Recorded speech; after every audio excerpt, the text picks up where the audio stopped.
Final draft of the United Nations Arms Trade Treaty blocked for now. Ironically enough, it comes after the Iranian, Syrian, and North Korean contingents announced they cannot support a consensus for this treaty. Our next guest has been leading the fight against the treaty on Capitol Hill. He maintains that the Arms Trade Treaty not only places democracies and dictatorships on the same footing, it fails to recognize the inherent individual right of U.S. citizens to keep and bear arms. Joining us now, Congressman Mike Kelly, member of the House Ways and Means Committee. Good to have you here. Nice to be with you, too, Lou. There is great irony that it would be Iran, North Korea, lining up against this treaty. Listen, I mean, first of all, you got to. I've got to give the Syrians credit. Well, yeah, throw them in too. And these are all really good people around the world, and we know they defend freedom and liberty. Right. Listen, we're the greatest defender of freedom and liberty in the world, in the history of the world. Why in the world would we go to the table with folks like this to come up with an arms trade policy? This makes absolutely no sense to me. And it doesn't make sense to a lot of my colleagues in Congress and in the Senate, and also all the people back home that I represent. They're asking why. Why, Mr. President? Why now? Why ever would you put our policy at a table to be negotiated with people like that? Makes no sense. There's an overwhelming irony here that's irresistible. You have to take note. I mean, in this instance, the president has been actually put into a subordinate position by Iran and North Korea and Syria on the issue of defending American citizens' Second Amendment rights. I mean, that's a preposterous position for him to put himself in. Yeah, preposterous, but I think we're starting to learn as a people now. We've had 4 years of this, and for a president that said this will be a clear and transparent administration, there's nothing murkier than the way this administration works. Now, how in the world can we turn our back on those rights that were enshrined in our Bill of Rights by the founders?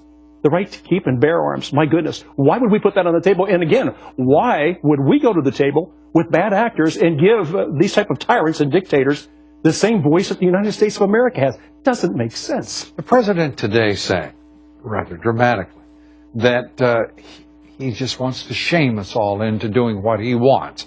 That is, rolling back our Second Amendment rights. Your reaction to that statement? I think the American people need to shame him into following our Constitution. It's time for him. Now, he's a constitutional professor. This person knows what he's talking about, and he knows how to game it. The people of this country, and this has nothing to do with Republicans or Democrats or libertarians or independents. This has to do with red-blooded Americans. These are rights that are enshrined. These are a gift to us by the founders. Now, I'm sitting back now, and I've only been in Congress for 2 years. I'm watching what's going on here. We can't keep ceding our sovereignty to other people around the world.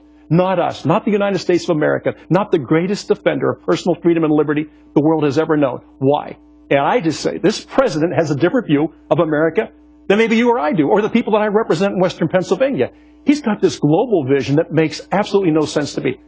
I've got to ask you this, because as you talk about his vision, as you talk about his relationship to the Constitution, he was a lecturer on the constitutional law or not at the University of Chicago Law School. The fact of the matter is the man has been misrepresenting truth. He has said that on Obamacare, that our premiums would not go up, that the cost of health care would decline, that we could keep our doctors, we could keep our health care plans. It turns out none of that is true.